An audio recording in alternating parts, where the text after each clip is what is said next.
En un mundo donde la tecnología avanza a un ritmo vertiginoso y la inteligencia artificial forma parte ya del presente de la sociedad, tenemos hoy aquí a una experta en inteligencia artificial, en divulgación científica y tecnológica, además es asesora de la OCDE. Silvia Leal, muchas gracias por acompañarnos y por el trabajo que hace de divulgación y concienciación de las nuevas tecnologías y de la inteligencia artificial. Estamos encantados de tenerte hoy aquí. Hay muchos cambios. La Unión Europea acaba de aprobar un reglamento en cuanto a la inteligencia artificial hace relativamente poco, el primero que regula esta tecnología. ¿En qué momento se encuentra la inteligencia artificial? Bueno, si me preguntas en qué momento se encuentra la inteligencia artificial en general, te diría que estamos, pero empezando. O sea, parece que esto ha llegado y ha arrasado y todavía estamos al principio. Y si me preguntas a dónde vamos, que sé que luego vamos a hablar también de ello porque es lo que toca, vamos a la explosión de la inteligencia artificial en su fusión con el resto de las tecnologías y va a ser increíble. En algunas entrevistas y en redes sociales hablas de que la realidad está superando o ha superado ya la ciencia ficción. ¿Por qué? Bueno, yo creo que solamente hay que leer un poquito de ciencia ficción para ver dónde se inspiran los gigantes de la tecnología, porque además es que no tienen ningún problema incluso en coger los productos y copiarles el nombre. Lo cogen, tal, y eso pasó, por ejemplo, con las experiencias inmersivas, ¿no?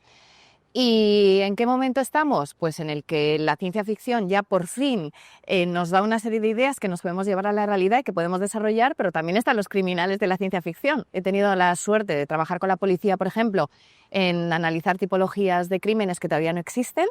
Y bueno, pues tenemos el lado positivo y el lado negativo de la ciencia ficción, que en todo caso, te voy a decir, y además rima, nos sirve de inspiración. Claro, aquí hablamos de ciertos peligros, ¿no? 4 de cada 6 empresas sufren, por ejemplo, ciberataques. Hasta ahora todo está hiper digitalizado y conectado. ¿Qué nos podrías decir de este tema? Bueno, respecto a los ciberataques, para mí hay un dato que es como, pues realmente para sentarse a pensar, y es que en España 6 de cada 10 empresas, después de sufrir un ciberataque, cierran antes de que pase el año. Y muchas, la mayoría, antes de los 6 meses, ¿no? Y sin embargo, para el 55% de los CEO, esto todavía sigue sin ser una prioridad, solo lo es para el 45%, ¿no? Entonces, hay algo que en este mundo tan digital, cargado de riesgos, pues no estamos teniendo en cuenta. Y el problema yo creo que es que siempre pensamos, como en muchos otros aspectos de la vida, que le va a pasar a otro, hasta que te pasa a ti. Pero y concretamente en España, ¿qué es lo que nos hace tan vulnerables? Parece que la tecnología siempre va 5 pasos por delante del ser humano y de nuestras capacidades, ¿no? ¿Qué es lo que crees que no...? Bueno, yo no creo que sea algo solamente que sucede en España. Yo creo que lo que sucede es que la tecnología avanza muy rápido, avanzan muy rápido también los que quieren aprovecharse de todos los problemas que puede ir con ella y luego va la legislación, ¿no? Y luego vamos todos los demás. Y yo creo que lo que está pasando en el caso concreto de España es que tenemos un talento buenísimo, o sea, siempre lo digo, hay que poner la alfombra roja al emprendedor español y también al profesional español, por ejemplo, de la ciberseguridad, de la tecnología en general, pero nos falta, pues esa falta todavía tenemos esa falta de conciencia que hace que, bueno, pues si hay que invertir, invirtamos en otras cosas.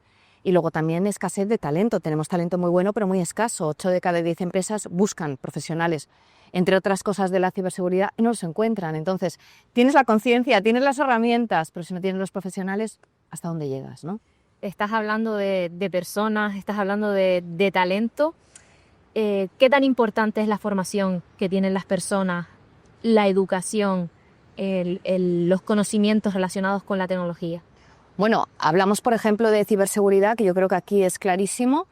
Si analizamos a qué se deben los ciberataques exitosos, sobre todo, ¿no? Pero bueno, cuando a una empresa la atacan y la atacan con éxito, ¿cuál es ese punto débil por el que entraron, no? Depende del informe, pero hay unos que dicen 95%, otros 99%. Entre el 95 y el 99% de los casos de un ciberataque a una pyme, sobre todo, es porque hay un error humano. Entonces, con un poquito de formación y de información, eso no debería de suceder. Que podamos prevenir, ese es el lado positivo, ¿no? El 99% de los ciberataques de nuestro país con un poquito de formación es una buena noticia. estás hablando de ataques silenciosos, ¿no? De una amenaza silenciosa. ¿Cómo las pymes, las pequeñas empresas, qué consejo les darías para que no o mitigar estas amenazas? Bueno, yo siempre digo que los ataques que más miedo me dan son los silenciosos, porque es ese hacker que se mete, ¿no?, en tus sistemas, en tus equipos, se mete en tu empresa y está días, semanas, meses cogiendo datos, analizando, recopilando información, pues puede coger cosas de diseños de tus clientes y ya cuando no tiene nada más que hacer, pues dice, oye, estoy aquí, me pagas o te bloqueo, ¿no? Para mí lo grave es lo primero, te vas a presentar a un concurso y resulta que te lo han copiado o vete tú a saber, ¿no? Entonces me dan mucho miedo los ataques silenciosos, precisamente por eso, y lo que tenemos que hacer como empresas grandes o pequeñas para evitarlos, lo decíamos antes, es la formación, es que empiece por el CEO y luego es tener en cuenta que la situación es complicada y si cierran la empresa a lo mejor nos quedamos todos sin trabajo. Entonces, ojito si eres el que está abriendo esa puerta al atacante. Bueno, Silvia, ¿y qué tal si damos paso a los aspectos positivos de la tecnología y concretamente de la inteligencia artificial? Si en tus palabras a nivel divulgativo, ¿cómo definirías la inteligencia artificial y qué oportunidades nos dan? Bueno, yo la definiría diferenciándola de la tecnología anterior y además yo creo que es la manera de hacerlo de una manera clarísima y súper fácil, que lo entenderían hasta mis hijos o mis padres. Y es, nosotros tenemos muchos datos, ahora sabemos que vivimos en la época de datos y hay datos por todos los lados, ¿no? Y entonces teníamos una serie de herramientas que llamábamos Business Intelligence, Big Data, de muchas maneras, ¿no? Donde tú con todos estos datos pues hacías preguntas y como siempre tenía los mismos datos, aunque fueran creciendo, pues te daba una respuesta. Pero la inteligencia artificial es distinta porque es una tecnología que aprende de cada dato, de cada interacción. Entonces la diferencia con las tecnologías anteriores es que tú lanzas la pregunta y en función a lo que haya aprendido el día anterior o lo que haya pasado el día anterior, es capaz de darte una respuesta distinta. Entonces es una tecnología con intuición que aprende. Entonces tú lanzas una pregunta y ella, con lo que ha aprendido, incluso el día anterior, te va a dar una respuesta que no siempre va a ser la misma. ¿Y por qué está tan de moda? ¿Qué es lo que nos da que hace que todo el mundo hable de ella? Bueno, la inteligencia artificial nueva no es. Ya, vamos, yo llevo viviendo con ella, no te quiero decir las décadas porque entonces me voy a poner muy triste. Pero lo que la ha puesto de moda es que se ha democratizado. Entonces, antes solamente las grandes empresas podían utilizarla y ahora cualquiera, incluso los niños, pueden utilizarla para hacer los deberes y encima gratis. Entonces, ¿qué hace que se ponga de moda? Que se democratiza, todo el mundo ve su poder y entonces, bueno, pues cuando su poder está en darte productividad, incluso en el cole, pues hombre, ahí es cuando pasa a democratizarse porque además es muy divertida. Si encima es gratis, lo lógico es que se democratice. También la IA nos da tiempo, porque al final tareas muy repetitivas y tediosas hace que nos ayude, ¿no? Es una herramienta que nos ahorra mucho tiempo. Pero ese tiempo, ¿crees que lo estamos aprovechando, que lo aprovechan las empresas a nivel económico? ¿Es rentable? ¿Y los usuarios? ¿Crees que...? Dicen que de media la inteligencia artificial bien utilizada nos daría de tiempo 2,5 horas al día por empleado. Es decir, por cada 4, permíteme hacerlo así simplificado, sacamos uno nuevo. En un momento de escasez de talento formado en cosas como, por ejemplo, inteligencia artificial, esto es muy interesante. ¿Lo estamos aprovechando bien a nivel personal? Yo creo que a nivel personal deberíamos de aprovecharlo para que nos diera tiempo a hacer otro tipo de cosas, como por ejemplo el que dice, no voy al gimnasio. Pues hombre, pues ahora tienes la oportunidad de oro para ir al gimnasio, para disfrutar, para estar con los amigos, para consumir, para lo que quieras, ¿no? ¿Lo están aprovechando bien las empresas? Bueno, pues yo aquí lo que creo es que es muy difícil generalizar. Yo creo que hay empresas que sí, empresas que no. Lo que espero es que todas entiendan que con todo esto llegan ventajas competitivas y que va a ser una cuestión ya no de supervivencia, sino de mercado. Entonces vas a tener que hacerlo y vas a tener que aprovechar ese tiempo para formar, por ejemplo, a los empleados, porque es que si no tienes un problema. Porque las demás ya lo están haciendo. Y la pregunta que está en todas las comidas de trabajo y familiares. ¿La inteligencia artificial va a quitar empleo? ¿Te va a quitar el trabajo? Bueno, no. Y además, ¿qué es lo que pasa? No va a quitar empleo desde un punto de vista general, sí te lo puede quitar si no entiendes de qué va esto, ¿no? ¿Qué es lo que está pasando? Hace unos meses estuve, siempre lo cuento, en La Roca, me invitaron pues, para hablar del futuro del trabajo y dijeron, se van a destruir 92 millones de puestos de trabajo, ¿no? y me preguntan, ¿qué hacemos? Y digo, hombre, yo voy a contar todo el informe. Porque el mismo informe que habla de la destrucción de 92 millones de puestos de trabajo, habla de la generación de 170 millones de puestos de trabajo. ¿Qué es lo que pasa? Que si se destruye un empleo y tú no te formas para un empleo nuevo, pues es que entonces, claro, tenemos un problema. Y la gente dice, no, es que claro, esos empleos solamente los van a poder coger las personas, ¿no? Pues los ingenieros, tal. Pues mira, justo tengo una amiga que era DJ y con 40 y se ha convertido a programadora y ha sacado la nota más alta, un 9,84 sobre 10 al terminar la formación, ¿no? Entonces, Narol, un saludo, por cierto, ¿no? Que la gente sepa que estas cosas existen, ¿no? ¿Y qué es lo que pasa con estos empleos? Pues que se destruyen aquellos empleos donde las tareas las pueden hacer las máquinas y aparecen otros empleos donde si tú eres capaz de diferenciarte de las máquinas, trabajo no te va a faltar, ¿no? ¿Y cuáles son esos empleos, no? ¿O cuáles son esas funciones que no pueden hacer las máquinas? Pues tú te diferencias de una máquina desde el punto de vista de empleabilidad en lo siguiente. Yo puedo salir al mercado y encontrar una máquina que sea creativa. Puedo salir al mercado y encontrar una inteligencia artificial que sea empática, que lo hay. Es que hay herramientas de inteligencia artificial que detectan tus emociones y responden en consecuencia. Pero en el momento en el que empiezas a mezclar, no encuentras. Entonces, si tú, por ejemplo, estás en un contact center, te llama alguien cabreado, con ser creativo no te vale. Tienes que ser empático y tienes que ser intuitivo y tienes que tener otra serie de cosas, ¿no? Entonces, se va a generar empleo porque somos capaces de hacer muchas cosas más para aquellas personas que tengan mucho conocimiento de algo, que entiendan la tecnología, o sea, que sean de marketing, de finanzas, que entiendan la tecnología, que tengan estas competencias humanas. Porque si no, ese trabajo lo hará una máquina. Y no pensemos que la vida va a ser como ahora y que los empleos son los que tenemos ahora sustituyendo una cosa por otra. No. Tenemos que pensar que llegan unas tecnologías que nos ofrecen nuevas oportunidades y entonces veremos qué empleos surgen con ellas. Por ejemplo, cuando llegue la cuántica, que yo ya la veo, la tira y yo ya la estoy oliendo, de repente vamos a poder analizar, te pongo un ejemplo, las moléculas que podrían curarnos. Hoy hemos analizado un 1%. Imagínate analizar el otro 99%. ¿Tú sabes lo que puede pasar en la industria farmacéutica cuando de repente podamos analizar ese 99% de moléculas que no sabemos ni cuáles son? Entonces, hay que pensar así. La reflexión que muchas veces sacamos es que hablamos de la tecnología y en paralelo estás hablando de potenciar las habilidades blandas de las personas. ¿Cómo podemos abordar esto? Fíjate, la gente me pregunta, bueno, vuelvo para atrás.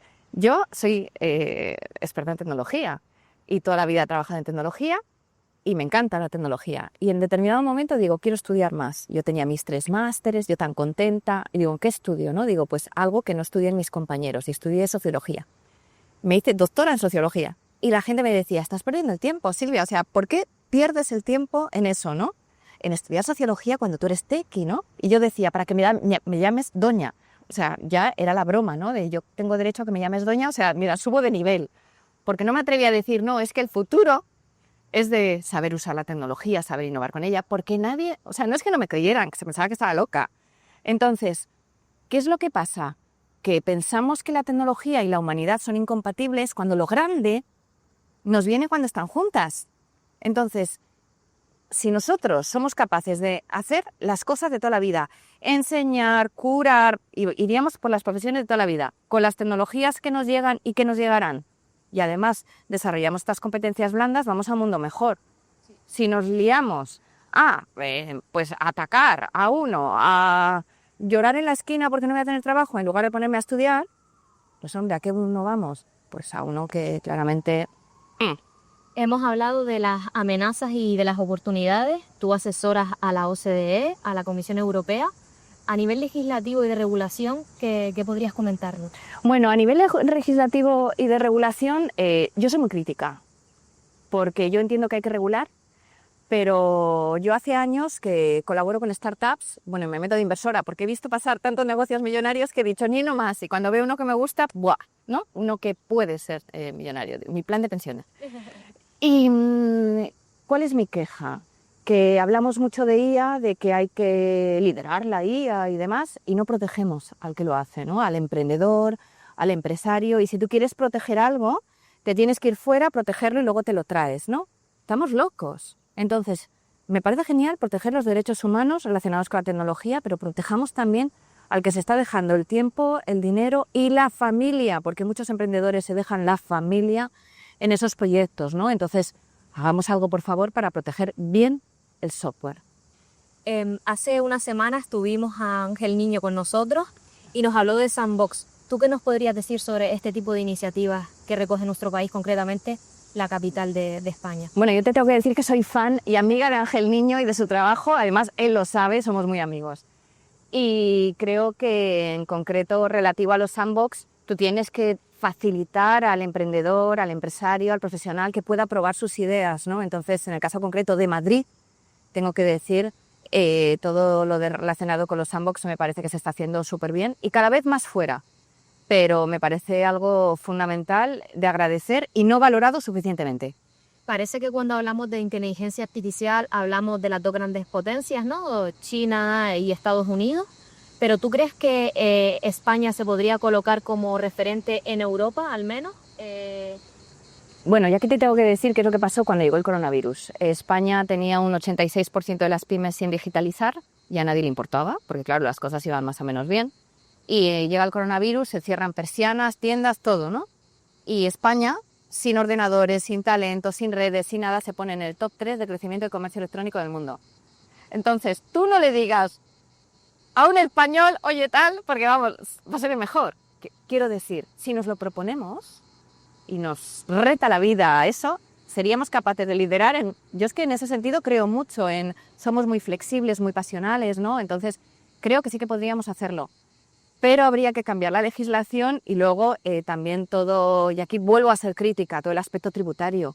Yo que colaboro con muchas startups, realmente no es que sea difícil llegar a fin de mes, es que, bueno, pues yo creo que habría que hacer cosas desde el punto de vista fiscal menos agresivas para que el emprendedor, pues que a lo mejor tarda un poquito en cobrar o pues realmente pueda salir adelante, porque eso es lo que hace que cierren muchos proyectos y ya conozco varios maravillosos, ¿no? Entonces, si realmente queremos liderar con la inteligencia artificial, tienen que cambiar la legislación y la fiscalidad para empezar.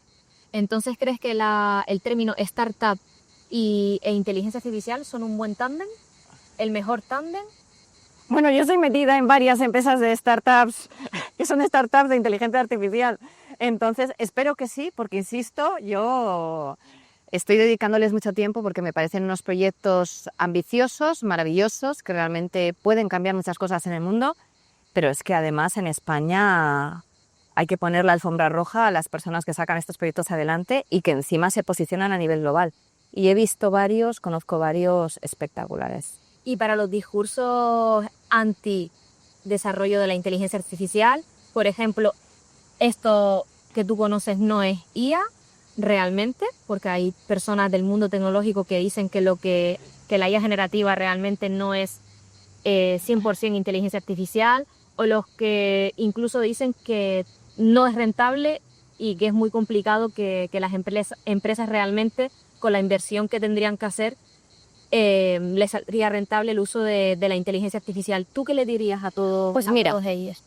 Primero, al que dice que la IA generativa no es IA, le diría que la inteligencia artificial generativa sí que es IA, aunque es una IA distinta. Y es una IA que funciona por probabilidad de palabra, pero es inteligencia artificial y solo hay que ver los resultados. Entonces, ¿me vas a negar que lo que estamos obteniendo con la inteligencia artificial generativa es IA? ¿Qué es lo que pasa? Que en este país el ir a contracorriente con noticias negativas y demás es lo que vende. Entonces, si tú quieres salir en los medios de comunicación o quieres que te contraten para dar muchas conferencias, probablemente lo hagan más si eres negativo y tal, porque eres la excusa para que la gente no haga nada, ¿no? Fenomenal, pero así nos iría, ¿no? Entonces, a todos estos, ¿qué les diría? Que hay un estudio que dice que hay 44 tecnologías que van a revolucionar el mundo, 37 están en manos de China, 7 no, están en manos de Estados Unidos, no están en Europa, y pensar, sentarte a ¿paramos la IA o no paramos la IA? Es una pérdida de tiempo, porque en el momento en el que un solo país no la quiera parar, tenemos un problema. Y si esa persona está usando la IA y no es más productiva, se lo tiene que mirar. Porque yo utilizo la IA, por ejemplo, para hacer mis conferencias y he utilizado la IA para resolver un problema médico que tenía mi hija grave.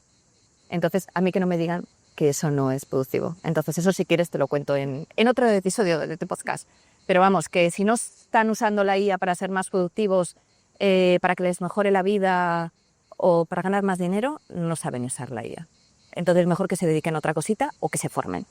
Hemos hablado de presente, también es verdad que muchos autores expertos hablan de la superinteligencia. ¿Cómo ves el panorama de aquí a 5 años? Bueno, a ver, yo es que lo veo cristalino y no es la primera. En 2017 escribí un libro en el que dije pronto hablaremos más con chatbots que con nuestras parejas y me iba desencaminada. ¿Hemos hablado de nuestras relaciones? Hablo del 2017, ojo, 18 ediciones, me compró los derechos a Amazon y nadie me hizo ni caso. Y luego las cosas, y no es la primera vez que acierto. Entonces, ¿qué es lo que diría sobre la evolución de la inteligencia artificial? Tenemos dos evoluciones, ¿no? Una, la que todo el mundo quiere, que es de la que se habla, ¿no? La superinteligencia, ¿por qué? Porque estamos otra vez con la comparativa. Eres más lista tú, soy más listo yo, ¿no? Entonces, bueno, pues llegará esa IA, como decíamos antes, que es crítica, empática, creativa, intuitiva, ¿llegará? Bueno, pues antes o después probablemente llegue, ¿no? ¿Nos tenemos que comparar con ella? Yo no soy muy de andar comparándome con ella, es de a ver para qué la uso, para que me sirva y sobre todo hay que controlar a los que la usan, ¿no? Pero ¿cuál es la realidad de la evolución de la IA? O sea, lo que no es ficticio. La realidad de la evolución de la IA es que la IA, su poder, lo tiene en su fusión con el resto de las tecnologías. Si yo cojo la IA y la fusiono con la gamificación, la fusiono con, por ejemplo, el Internet de las cosas, la fusiono con las experiencias inmersivas, o fusiono la IA con la gamificación y las experiencias inmersivas, soy capaz de hacer verdaderas locuras, que es a lo que vamos, y se llama computación espacial. Entonces, mientras la gente está hablando ahí de la IA generativa, en la OCDE se habla de la computación espacial. ¿Por qué? Porque eso tiene un sentido de mercado, tiene un sentido social, y es lo que va a suceder porque ya está sucediendo. Entonces, yo sugiero poner un poquito ahí más la atención, porque desde el punto de vista de rentabilidad, de modelos de negocio y demás, tiene más sentido. Y luego porque es que follow the money, ¿no? Que suelen decir, ¿dónde está el dinero? El dinero está ahí. Y todavía veo conferencias y demás donde hablan de la computación espacial y se equivocan y parece que son cosas del espacio, que no, señores, que la computación espacial es otra cosa, ¿no? Entonces, bueno, pues yo espero que en unos meses pues todos seamos conscientes de estos. Y la cuántica. Cuando llegue la cuántica, bueno, cuando llegue la cuántica vamos a un mundo realmente fascinante. Con miedo, mucho miedo, porque, hombre, hasta que estas tecnologías se consolidan y demás, pues son procesos traumáticos. Pero yo, vamos, el 80% de las personas que sabemos de esto somos optimistas, el 20% no, y es el que sale más. No veo momento de que llegue la cuántica. Pues cuando llegue la cuántica, esperamos poder volver a tenerte aquí para que nos lo cuentes y nos lo expliques así de bien. Y nada, nos vemos próximamente. Muchas gracias.